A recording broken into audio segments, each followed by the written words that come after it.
আসসালামু আলাইকুম everyone, কেমন আছেন? আশা করি সবাই ভালো আছেন। এই যে আজকে দেশি হাঁসের মাংস রান্না করব, দেশ থেকে এনেছে। এখন প্রথমে আমি দিতে আছি কাঁচামরিচ,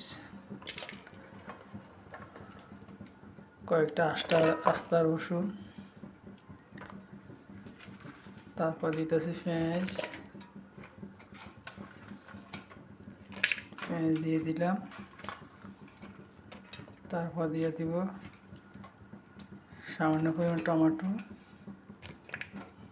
ঠিক আছে। তারপর এখন দিব হলুদ, মরিচ, লবণ। এখন দিতেছি কয়টা গোড়া জিরা, স্বাদ পরিমাণ লবণ, কিছু গরম মশলা,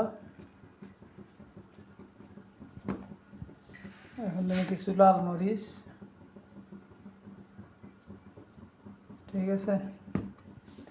দিব হলুদ,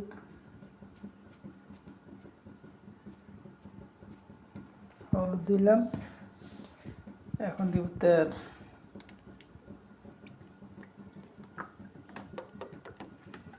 এখন আমি ম্যাগনেট করব, দেখতে থাকেন, সাথে থাকেন কীভাবে ম্যাগনেট করতে আছে। আর একটা পাতা দিলাম, এটি হলো কেরি পাতা। সে একটা আলাদা সেন্ট বাড়বে এগুলোর থেকে। এখন ম্যাগনেট করব। এখন আমি ম্যাগনেট করছি, একটু পরে চুলের উপর বসাই দিব। সবাই ভালো থাকেন, সুস্থ থাকেন। আল্লাহ হাফেজ। আসসালামু আলাইকুম রহমতুল্লাহি ওয়া বারাকাতুহু। ভিডিওটা ভালো লাগলে লাইক, শেয়ার, কমেন্ট করবেন। সবাই ভালো থাকেন।